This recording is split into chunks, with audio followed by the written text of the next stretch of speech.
ikalawang panauhan or second person.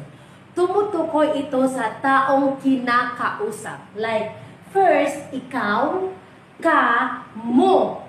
Ito ay isahan or singular. Halimbawa, ikaw ay masarap magluto. Yan, isahan or singular. You are talking to one person only.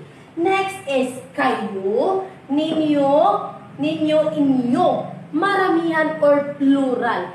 Kinakausap mo ang marami. Like, for example, kayo ang magluluto mamaya. Okay? So, sinasabi, kinakausap mo ang marami. Not one, but more than one. That means, maramihan or plural. You are talking to someone, not yourself. Okay? Yan ay ikalawang panauhan or